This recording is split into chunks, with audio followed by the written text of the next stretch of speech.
ಸ್ನೇಹಿತರೆ, ಮೀಡಿಯಾ ಮಾಸ್ಟರ್ಸ್ಗೆ ಸ್ವಾಗತ ಸುಸ್ವಾಗತ. ಗೆಳೆಯರೆ, ಒಂದು ಪತ್ರಿಕಾ ವರದಿ ಒಬ್ಬ ಮನುಷ್ಯನನ್ನು ಸಂಪೂರ್ಣವಾಗಿ ಬದಲಿಸಿ ಬಿಡೋದಕ್ಕೆ ಸಾಧ್ಯ ಆಗತ್ತಾ? ಒಂದೇ ಒಂದು ವರದಿ ಸಾವಿನ ವ್ಯಾಪಾರಿಯೊಬ್ಬನನ್ನ ಶಾಂತಿಯ ಪ್ರತಿಪಾದಕನನ್ನಾಗಿ ಮಾಡೋದಕ್ಕೆ ಸಾಧ್ಯ ಆದೀತಾ? ಅದು ಹೇಗೆ ಸಾಧ್ಯ ಅಂತ ನಿಮ್ಗೆ ಅನ್ಸಿದ್ರೆ ಈ ವಿಡಿಯೋನ ನೀವು ಕೊನೆಯವರೆಗೆ ನೋಡಲೇಬೇಕು. ಒಂದು ಕಾಲದಲ್ಲಿ ಸ್ಫೋಟಕಗಳನ್ನ, ಬಾಂಬುಗಳನ್ನ, ಡಿಟೋನೇಟರ್ಗಳನ್ನ, ಡೈನಮಿಟ್ಗಳನ್ನ ಕಂಡುಹಿಡಿದ ವಿಜ್ಞಾನಿಯೊಬ್ಬ ತನ್ನ ಅಂತ್ಯದ ಕಾಲಕ್ಕೆ ಹೇಗೆ ಸಂಪೂರ್ಣವಾಗಿ ಬದಲಾಗಿ ಹೋದ? ತಾನು ಗಳಿಸಿದ ಸಮಸ್ತ ಸಂಪತ್ತನ್ನು ವಿಜ್ಞಾನ ಹಾಗೂ ಶಾಂತಿಯನ್ನು ಬೆಳೆಸೋದಿಕ್ಕೆ, ಹರಡೋದಿಕ್ಕೆ ಹೇಗೆ ಮುಡುಪಾಗಿಟ್ಟು ಈ ಲೋಕವನ್ನೇ ಬಿಟ್ಟು ಹೋದ ಅನ್ನೋ ಅತ್ಯಂತ ಇಂಟ್ರೆಸ್ಟಿಂಗ್ ಮಾಹಿತಿಯನ್ನು ನಾನಿಲ್ಲಿ ನಿಮಗೆ ಹೇಳೋದಕ್ಕೆ ಹೋಗ್ತಾ ಇದ್ದೀನಿ. ನೀವಿಲ್ಲಿ ನೋಡೋದಕ್ಕೆ ಹೋಗ್ತಾ ಇರೋದು ಆಲ್ಫ್ರೆಡ್ ನೋಬೆಲ್ ಅನ್ನೋ ಅತಿ ದೊಡ್ಡ ಸಂಶೋಧಕನೊಬ್ಬನ ಕಥೆಯನ್ನ. ಹಾಗಾದ್ರೆ ತಡ ಮಾಡೋದು ಯಾಕೆ? ಯಾರು ಆ ನೋಬೆಲ್?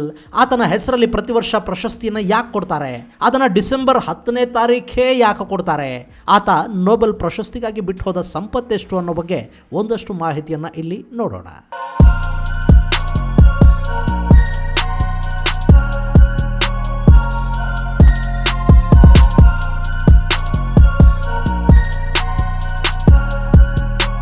ಗೆಳೆಯರೆ, ಪ್ರತಿ ವರ್ಷ ಫಿಸಿಕ್ಸ್, ಕೆಮಿಸ್ಟ್ರಿ, ವೈದ್ಯಕೀಯ ಶಾಸ್ತ್ರ, ಸಾಹಿತ್ಯ, ಎಕನಾಮಿಕ್ಸ್ ಹಾಗೆಯೇ ವಿಶ್ವ ಶಾಂತಿಗಾಗಿ ಕೆಲಸ ಮಾಡಿದ ಜಗತ್ತಿನ ನಾನಾ ದೇಶಗಳ ಸಾಧಕರಿಗೆ ನೊಬೆಲ್ ಪ್ರಶಸ್ತಿಯನ್ನು ಕೊಡೋದು ನಿಮಗೆ ಗೊತ್ತೇ ಇದೆ. ಸುಮಾರು 175 ಗ್ರಾಂ ತೂಕದ ನೊಬೆಲ್ ಚಿತ್ರ ಇರುವ ಚಿನ್ನದ ಮೆಡಲ್ ಹಾಗೂ ಕ್ಯಾಶ್ ಪ್ರೈಸ್ ಒಳಗೊಂಡ ಈ ಪ್ರತಿಷ್ಠಿತ ಪ್ರಶಸ್ತಿಯನ್ನ ಸ್ವೀಡನ್ನಲ್ಲಿ ಕೊಡಮಾಡಲಾಗುತ್ತೆ. ಆದರೆ ಶಾಂತಿಗಾಗಿ ಕೊಡುವ ನೊಬೆಲ್ ಪ್ರಶಸ್ತಿಯನ್ನು ಮಾತ್ರ ನಾರ್ವೆಯಲ್ಲಿ ಪ್ರದಾನ ಮಾಡ್ತಾರೆ. ಹಾಗೇನೆ ಇಲ್ಲಿವರೆಗೆ ಬ್ರಿಟಿಷ್ ಭಾರತದ ಅವಧಿಯಲ್ಲಿ ರವೀಂದ್ರನಾಥ್ ಟ್ಯಾಗೋರ್ ಹಾಗೂ ಸರ್ ಸಿ.ವಿ. ರಾಮನ್ ನೊಬೆಲ್ ಪಡೆದ ಭಾರತೀಯರು ಅನ್ನಿಸ್ಕೊಂಡಿದ್ದಾರೆ. ಸ್ವಾತಂತ್ರ್ಯ ಬಂದ ಮೇಲೆ 3 ಭಾರತೀಯರಿಗೆ ನೊಬೆಲ್ ಪ್ರಶಸ್ತಿ ನೀಡಲಾಗಿದೆ. ಹಾಗೆಯೇ 4 ಅನಿವಾಸಿ ಭಾರತೀಯರು ಅಥವಾ ಭಾರತ ಮೂಲದ ವಿದೇಶಿಯರು ನೊಬೆಲ್ ಪ್ರಶಸ್ತಿಗೆ ಭಾಜನರಾಗಿದ್ದಾರೆ. ಹಾಗೆಯೇ 3 ಭಾರತದಲ್ಲಿನ ವಿದೇಶಿಯರಿಗೆ ಕೂಡ ನೊಬೆಲ್ ಪ್ರಶಸ್ತಿ ಲಭಿಸಿದೆ. ಇದು ಭಾರತ ಹಾಗೂ ನೊಬೆಲ್ಗೆ ಸಂಬಂಧಿಸಿದ ಮಾಹಿತಿ. ಇನ್ನು ಈ ನೊಬೆಲ್ ಪ್ರಶಸ್ತಿಯನ್ನು ಕೊಡೋದು ಆಲ್ಫ್ರೆಡ್ ನೋಬೆಲ್ ಅನ್ನೋ ಸಂಶೋಧಕನ ಹೆಸರಲ್ಲಿ. ಹಾಗಾದ್ರೆ ಯಾರು ಈ ಆಲ್ಫ್ರೆಡ್ ನೋಬೆಲ್?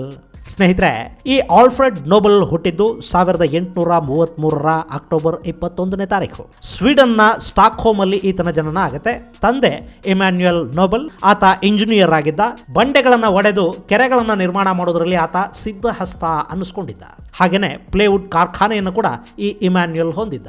ಆದರೆ ವ್ಯಾಪಾರದಲ್ಲಿ ಉಂಟಾದ ತೀವ್ರ ನಷ್ಟದಿಂದಾಗಿ ಈ ಇಮ್ಯಾನ್ಯುಯಲ್ ಸ್ಟಾಕ್ಹೋಮ್ ಅನ್ನು ಬಿಡಬೇಕಾಗಿ ಬರುತ್ತೆ. ಅಲ್ಲಿಂದ 1842ರಲ್ಲಿ ರಷ್ಯಾದ ಸೇಂಟ್ ಪೀಟರ್ಸ್ಬರ್ಗ್ಗೆ ಬರುವ ಇಮ್ಯಾನ್ಯುಯಲ್ ಅಲ್ಲಿ ತಮ್ಮ ಬದುಕನ್ನ ಕಟ್ಕೊಳ್ಳೋದಕ್ಕೆ ಶುರು ಮಾಡ್ತಾರೆ. ಸ್ವೀಡನ್ ನಲ್ಲಿ ಬಂಡೆಗಳನ್ನು ಒಡೆದು ಕೆರೆ ಸರೋವರಗಳನ್ನು ನಿರ್ಮಾಣ ಮಾಡ್ತಿದ್ದ ಇಮ್ಯಾನ್ಯುಯಲ್ಗೆ ಗನ್ ಪೌಡರ್ ತಯಾರಿಕೆಯ ಬಗ್ಗೆ ತುಂಬಾನೇ ಜ್ಞಾನ ಆಯಿತು. ಹೀಗಾಗಿ ರಷ್ಯಾದಲ್ಲಿ ಆತ ಗನ್ ಪೌಡರ್ ತಯಾರಿಸುವ ಕಾರ್ಖಾನೆಯನ್ನು ತೆರೆದ್ರು. ಈ ಮಧ್ಯೆ ಅವರು ಸಿದ್ಧಪಡಿಸಿದ ಸ್ಫೋಟಕಗಳು ರಷ್ಯಾದ ದೊರೆ ಝಾರ್ ನಿಕೋಲಾಸ್ಗೆ ತುಂಬಾನೇ ಇಷ್ಟ ಆದವು. ನೀರಲ್ಲಿ ಕೂಡ ಸ್ಫೋಟಿಸಬಹುದಾದ ಮೈನ್ಸ್ ಅನ್ನು ಸಿದ್ಧ ಮಾಡಿದ್ದ ಇಮ್ಯಾನ್ಯುಯಲ್ಗೆ ರಷ್ಯಾದ ಸಾಮ್ರಾಟ ತನ್ನ ಸೇನೆಗೆ ಹಾಗೂ ಅಲ್ಲಿನ ನೌಕಾದಳಕ್ಕೆ ಬೇಕಾದ ಸ್ಫೋಟಕಗಳನ್ನ, ಬಾಂಬುಗಳನ್ನ ತಯಾರು ಮಾಡುವ ಕಾಂಟ್ರಾಕ್ಟ್ ಅನ್ನು ಕೊಟ್ಟ.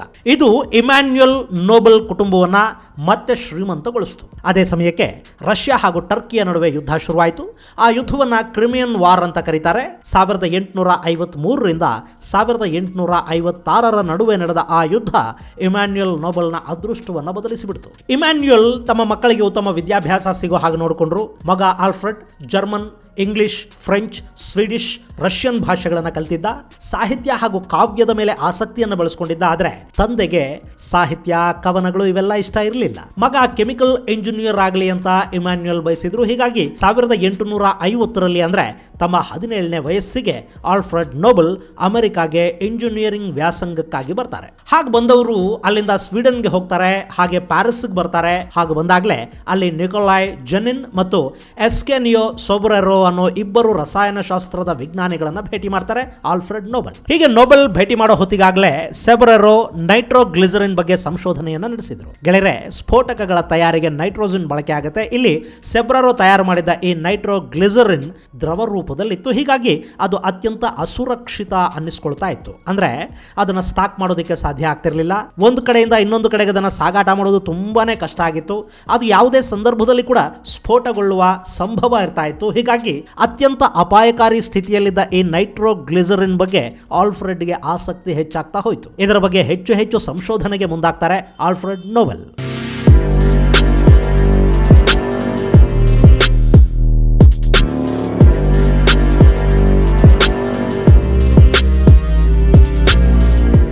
ಮುಂದೆ ಅಮೆರಿಕಾದಿಂದ ರಷ್ಯಾಗೆ ಹಿಂತಿರುಗಿ ಬಂದ ಆಲ್ಫ್ರೆಡ್ ಅಲ್ಲಿ ಕೂಡ ಟ್ರೈಗ್ಲಿಸರಿನ್ ಕುರಿತಾದ ಸಂಶೋಧನೆಗಳನ್ನು ಮುಂದುವರಿಸಿದರು. ಈ ನಡುವೆ ಕ್ರಿಮಿಯನ್ ಯುದ್ಧ ಮುಗಿದು ಹೋಯಿತು.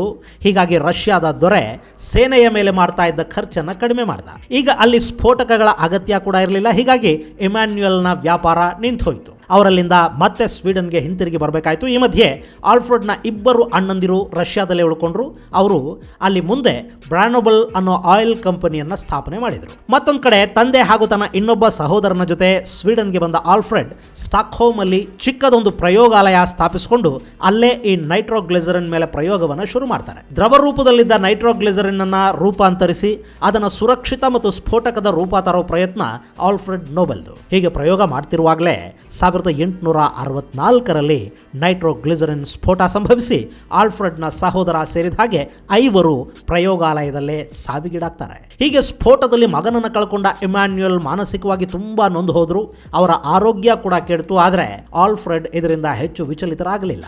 ಈ ಮಧ್ಯೆ ಸ್ವೀಡನ್ ಸರ್ಕಾರ ಕೂಡ ಆ ಪ್ರಯೋಗಾಲಯವನ್ನು ಸ್ಟಾಕ್ಹೋಮ್ನಿಂದ ತೆರವುಗೊಳಿಸೋದಕ್ಕೆ ಆದೇಶ ಕೊಡ್ತು. ಹೀಗಾಗಿ ನಗರದ ಹೊರವಲಯದಲ್ಲಿ ಲೇಕ್ ಮೆಲಾರಿನ್ ಬಳಿ ಸಂಶೋಧನೆಯನ್ನ ಮತ್ತೆ ಆರಂಭಿಸಿದ ಆಲ್ಫ್ರೆಡ್ 1866ರ ಹೊತ್ತಿಗೆ ತಮ್ಮ ಸಂಶೋಧನೆಯಲ್ಲಿ ಯಶಸ್ಸನ್ನು ಪಡಿತಾರೆ. ಡೆಟೋಮೆಟ್ ಅನ್ನೋ ಖನಿಜದ ಪುಡಿಯನ್ನ ಈ ಲಿಕ್ವಿಡ್ ನೈಟ್ರೋಗ್ಲಿಸರಿನ್ಗೆ ಬೆರೆಸಿದ್ರೆ ಅದು ಪೇಸ್ಟ್ ಥರ ತಯಾರಾಗುತ್ತೆ ಮತ್ತು ಅದು ಆಕಸ್ಮಿಕವಾಗಿ ಸ್ಫೋಟಗೊಳ್ಳೋದಿಲ್ಲ ಅನ್ನೋದನ್ನ ಪ್ರಯೋಗಪೂರ್ವಕವಾಗಿ ಸಾಧಿಸಿದ ನೋಬೆಲ್ ಡೆಟೋಮೆಟ್ ಹಾಗೂ ನೈಟ್ರೋಗ್ಲಿಸರಿನ್ ಮಿಶ್ರಣಕ್ಕೆ ಡೈನಮೆಟ್ ಅಂತ ಹೆಸರಿಟ್ಟರು ಮತ್ತು ಅಲ್ಲಿ ಅತ್ಯಂತ ಶಕ್ತಿಶಾಲಿ ಸ್ಫೋಟಕವೊಂದು ತಯಾರಾಯಿತು. ಅವತ್ತಿಗೆ ಬಂಡೆಗಳನ್ನು ಒಡೆಯೋದಕ್ಕೆ, ಬೇರೆ ಬೇರೆ ರೀತಿಯ ಸ್ಫೋಟಗಳನ್ನು ನಡೆಸೋದಕ್ಕೆ, ಗಣಿಗಾರಿಕೆಗೆ ಹೀಗೆ ನಾನಾ ಕಾರಣಗಳಿಗೆ ಬಳಕೆ ಆಗ್ತಾ ಇದ್ದದ್ದು ಗನ್ ಪೌಡರ್. ಈಗ ಈ ಡೈನಮೆಟ್ ಗನ್ ಪೌಡರ್ ಜಾಗವನ್ನು ತುಂಬಿಕೊಳ್ತು. ಇದಕ್ಕೆ ವಿಪರೀತವಾದ ಬೇಡಿಕೆ ಶುರುವಾಯಿತು. ಆರಂಭದಲ್ಲಿ ಗಣಿಗಳಲ್ಲಿ, ರಸ್ತೆ ನಿರ್ಮಾಣಕ್ಕಾಗಿ ಮಾಡ್ತಾ ಇದ್ದ ಸ್ಫೋಟಕಗಳಿಗೆ ಬಳಕೆಯಾದ ಡೈನಮೆಟ್ ಆಮೇಲೆ ಸೇನೆಯಲ್ಲಿ ಕೂಡ ಬಳಕೆ ಆಗೋದಕ್ಕೆ ಶುರುವಾಯಿತು. ನಾನಾ ದೇಶಗಳಿಂದ ಇದಕ್ಕೆ ಬೇಡಿಕೆ ಬರತೊಡಗಿತು ಮತ್ತು ಹಲವಾರು ದೇಶಗಳಲ್ಲಿ ನೋಬೆಲ್ ತಮ್ಮ ಡೈನಮೆಟ್ ಕಾರ್ಖಾನೆಗಳನ್ನು ಕೂಡ ತೆರೆದರು. ಹಾಗಂತ ಅವರ ಸಂಶೋಧನೆ ಇಲ್ಲಿಗೆ ನಿಲ್ಲಿಲ್ಲ. ಡೈನಮೆಟ್ ಸಂಶೋಧನೆಯ ನಂತರ ಕೂಡ ಆಲ್ಫ್ರೆಡ್ ನೋಬೆಲ್ ಸುಮಾರು 355 ವಿವಿಧ ಸಂಶೋಧನೆಗಳ ಪೇಟೆಂಟ್ ಅನ್ನು ಪಡ್ಕೋತಾರೆ. ಆಲ್ಫ್ರೆಡ್ ನೋಬೆಲ್ ಜಿಲಿಗ್ನೈಟ್ ಅನ್ನ ಕಂಡು ಹಿಡಿದ್ರು. ಅದನ್ನೇ ಇವತ್ತು ಜಿಲೆಟಿನ್ ಅಂತ ಕರೆಯಲಾಗುತ್ತೆ. ಸ್ಫೋಟಕಗಳಿಗೆ ಬಳಕೆ ಮಾಡುವ ಈ ಜಿಲೆಟಿನ್ ಕೂಡ ಆಲ್ಫ್ರೆಡ್ ನೋಬೆಲ್ ಅವರ ಸಂಶೋಧನೆಯೇ. ಹಾಗೆಯೇ gas meter, detonator, blasting cap, rocket fuel, ಭಾರಿ ಸ್ಫೋಟಕಗಳಲ್ಲಿ ಬಳಸುವ ಬ್ಯಾಲಸ್ಟೈಟ್, ಹೀಗೆ ಸಾಕಷ್ಟು ಸ್ಫೋಟಕಗಳಿಗೆ ಸಂಬಂಧಿಸಿದ ಸಂಶೋಧನೆಗಳನ್ನು ನಡೆಸಿದ ಆಲ್ಫ್ರೆಡ್ ನೋಬೆಲ್ ತಮ್ಮ ಹೆಸರಲ್ಲಿ ಪೇಟೆಂಟ್ ಅನ್ನು ಕೂಡ ಪಡ್ಕೊಳ್ತಾ ಹೋದರು. ಹಾಗೆ ಮಿಲಿಯನ್ಗಳಲ್ಲಿ ಹಣವನ್ನು ಸಂಪಾದಿಸಿದ್ರು. ಜಗತ್ತಿನ ಅತ್ಯಂತ ಶ್ರೀಮಂತರ ಪಟ್ಟಿಯಲ್ಲಿ ನೋಬೆಲ್ ಹೆಸರು ಕೂಡ ಸೇರ್ಕೊಳ್ತು. ಜಗತ್ತಿನ ನಾನಾ ದೇಶಗಳಲ್ಲಿ ಅವರ ಇನ್ಫ್ಲೂಯೆನ್ಸ್ ಬೆಳೀತಾ ಹೋಯಿತು. ಇದೇ ದಿನಗಳಲ್ಲೇ ನೋಬೆಲ್ ಅವರ ಬದುಕಿನ ದಿಕ್ಕನ್ನ, ಆಲೋಚನೆಗಳ ದಿಕ್ಕನ್ನ ಬದಲಿಸುವ ಘಟನೆಯೊಂದು ನಡೆದು ಹೋಗುತ್ತೆ.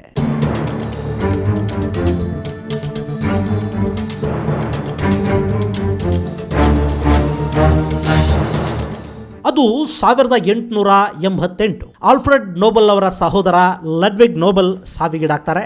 ಆ ಬಗ್ಗೆ ವರದಿ ಪ್ರಕಟಿಸಿದ ಫ್ರಾನ್ಸ್ನ ಪತ್ರಿಕೆಗಳು ಆಲ್ಫ್ರೆಡ್ ನೋಬೆಲ್ ಸಾವಿಗೀಡಾದರು ಅಂತ ಭಾವಿಸಿ ಆ ಬಗ್ಗೆ ಪುಟಗಟ್ಟಲೆ ವರದಿಯನ್ನು ಪ್ರಕಟಿಸುತ್ತವೆ. ಕೆಲ ಪತ್ರಿಕೆಗಳು ಅವರನ್ನ ಸಾವಿನ ವ್ಯಾಪಾರಿ ಅಂತ ಕರೆದವು. ಸಾವಿನ ವ್ಯಾಪಾರಿಯನ್ನ ಕೂಡ ಬಿಡದ ಸಾವು ಅಂತ ಹೆಡ್ಲೈನ್ ಕೊಟ್ಟವು. ಜನರನ್ನ ಅತ್ಯಂತ ವೇಗವಾಗಿ ಕೊಲ್ಲೋದಿಕ್ಕೆ ಹಲವಾರು ಸಾಧನಗಳನ್ನ ಪತ್ತೆ ಮಾಡಿದ್ದ, ಮನುಷ್ಯನ ಮಾರಣ ಹೋಮಕ್ಕೆ ಬೇಕಾದ ಸಾಮಗ್ರಿಗಳನ್ನ ಮಾರಾಟ ಮಾಡ್ತಲೇ ತನ್ನ ಬದುಕಿನ ಭಾಗ್ಯವನ್ನು ಬದಲಿಸಿಕೊಂಡಿದ್ದ ಮರಣದ ಮಾರಾಟಗಾರ ಡಾಕ್ಟರ್ ಆಲ್ಫ್ರೆಡ್ ನೋಬೆಲ್ ನಿನ್ನೆ ಸಾವಿಗೀಡಾಗಿದ್ದಾರೆ ಅನ್ನೋ ವರದಿಯನ್ನ ಫ್ರಾನ್ಸ್ನ ಪ್ರಖ್ಯಾತ ಪತ್ರಿಕೆಯೊಂದು ಪ್ರಕಟಿಸಿಬಿಡ್ತು. ಇದನ್ನ ನೋಡಿದ ಮೇಲೆ ಆಲ್ಫ್ರೆಡ್ ನೋಬೆಲ್ ಯೋಚನೆಯ ದಿಕ್ಕು ಬದಲಾಗಿ ಹೋಗುತ್ತೆ. ಬದುಕಿದ್ದಾಗಲೇ ಸಾವಿನ ಸುದ್ದಿಯನ್ನು ಓದೋದಕ್ಕಿಂತ ಹೆಚ್ಚಾಗಿ ನಾಳೆ ನಾನು ಸಾವಿಗೀಡಾದ ನಂತರ ಈ ಲೋಕ ನನ್ನನ್ನು ಸಾವಿನ ವ್ಯಾಪಾರಿಯಾಗಿ ನೆನಪಿಟ್ಟುಕೊಳ್ಳುತ್ತೆ ಅನ್ನೋದಿದೆಯಲ್ಲ, ಅದು ಆಲ್ಫ್ರೆಡ್ ನೋಬೆಲ್ ಮನಃಪರಿವರ್ತನೆಗೆ ಕಾರಣ ಆಯಿತು.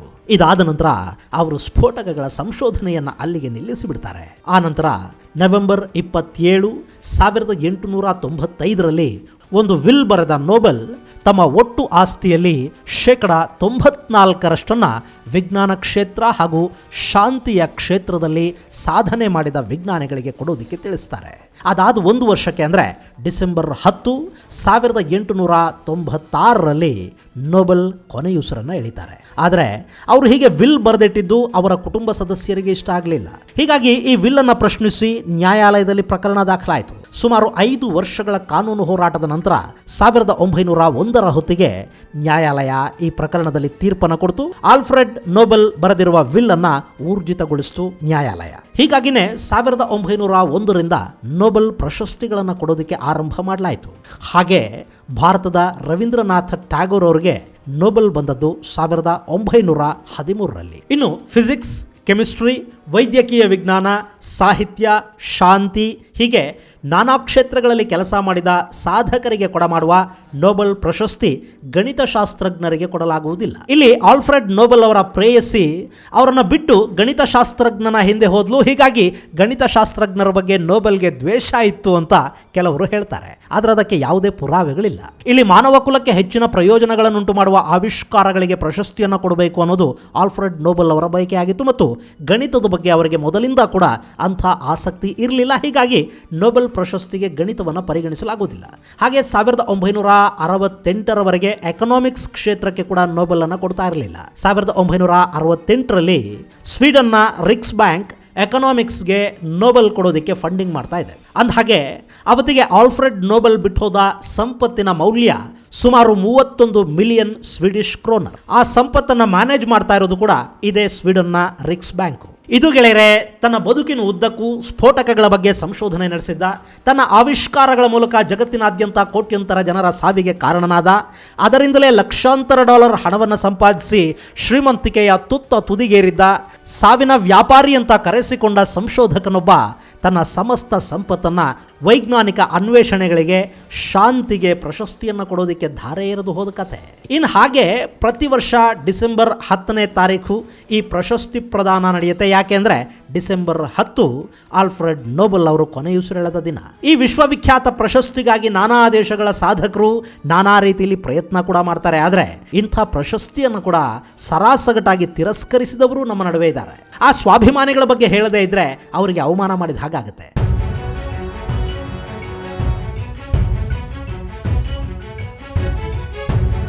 ಗೆಳೆಯರೆ, 1964ರಲ್ಲಿ ಜೀನ್ ಪಾಲ್ ಸಾರ್ಟ್ರೆ ಅನ್ನೋ ಫ್ರೆಂಚ್ ಬರಹಗಾರ, ಸಾಹಿತಿ, ನಾಟಕಕಾರ ನೋಬೆಲ್ ಪ್ರಶಸ್ತಿಯನ್ನು ತಿರಸ್ಕರಿಸ್ತಾರೆ.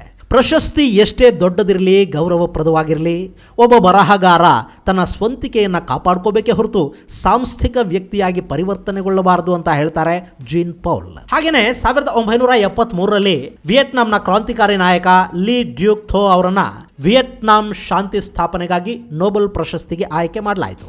ಅಮೆರಿಕದ ಅವತ್ತಿನ ಸೆಕ್ರೆಟರಿ ಆಫ್ ಸ್ಟೇಟ್ ಹೆನ್ರಿ ಕಿಸಿಂಜರ್ ಜೊತೆಗೆ ಲೀ ಡ್ಯೂಕ್ ಥೋ ಜಂಟಿಯಾಗಿ ಪ್ರಶಸ್ತಿಯನ್ನು ಸ್ವೀಕರಿಸಬೇಕಿತ್ತು. ಆದರೆ ವಿಯೆಟ್ನಾಂನಲ್ಲಿ ಶಾಂತಿ ಸ್ಥಾಪನೆ ಅನ್ನೋದು ಇನ್ನೂ ಸಂಪೂರ್ಣವಾಗಿ ಸಾಧ್ಯವಾಗಿಲ್ಲ. ಹೀಗಾಗಿ ಶಾಂತಿ ಪ್ರಶಸ್ತಿಯನ್ನು ನಾನು ಸ್ವೀಕರಿಸೋದಿಲ್ಲ ಅಂತ ಹೇಳಿದ ಲೀ ಡ್ಯೂಕ್ ನೋಬೆಲ್ ಶಾಂತಿ ಪುರಸ್ಕಾರವನ್ನು ತಿರಸ್ಕರಿಸಿದರು. ಅಲ್ಲ, ನಮ್ಮಲ್ಲೊಂದು ಚಿಕ್ಕ ಪ್ರಶಸ್ತಿಯಿಂದ ಹಿಡಿದು ಜ್ಞಾನಪೀಠದವರೆಗೆ ಯಾವುದಕ್ಕೆ ಬೇಕಾದರೂ ಲಾಬಿ ಮಾಡ್ತಾ ಕಂಡವರ ಕೈಕಾಲು ಹಿಡಿದು ರಾಜಕಾರಣಿಗಳ ಬೂಟ್ ನೆಕ್ಕಿ ಆಯಾ ಕಾಲಕ್ಕೆ ತಕ್ಕಂತೆ ಸರ್ಕಾರಗಳಿಗೆ ಅನುಕೂಲವಾಗೋ ಹಾಗೆ ತಮ್ಮ ಸಿದ್ಧಾಂತಗಳನ್ನು ಕೂಡ ಬದಲಿಸಿಕೊಳ್ಳುವ ಸಾಕಷ್ಟು ಮಹಾಪುರುಷರು ಇರೋವಾಗ ನೋಬೆಲ್ ಪ್ರಶಸ್ತಿಯಂಥ ಅತ್ಯಂತ ಪ್ರತಿಷ್ಠಿತ ಪ್ರಶಸ್ತಿಯನ್ನು ಕೂಡ ಅಷ್ಟೇ ಉನ್ನತವಾದ ಕಾರಣ ಕೊಟ್ಟು ತಿರಸ್ಕರಿಸಿದ ಈ ಮಹಾನ್ ಸ್ವಾಭಿಮಾನಿಗಳಿದಾರಲ್ಲ, ಇವ್ರ ಬಗ್ಗೆ ಗೌರವ ಹುಟ್ಟದೇ ಇರೋದಕ್ಕೆ ಸಾಧ್ಯನಾ? ಇದು ಗೆಳೆಯರೆ ಆಲ್ಫ್ರೆಡ್ ನೋಬೆಲ್ ಕುರಿತಾದ ಮಾಹಿತಿ. ಮುಂದಿನ ಸಂಚಿಕೆಯಲ್ಲಿ ಮತ್ತಷ್ಟು ವಿಶೇಷಗಳ ಜೊತೆ ಮತ್ತೆ ಭೇಟಿಯಾಗೋಣ. ಅಲ್ಲಿವರೆಗೆ ಜೈ ಹಿಂದ್, ಜೈ ಕರ್ನಾಟಕ.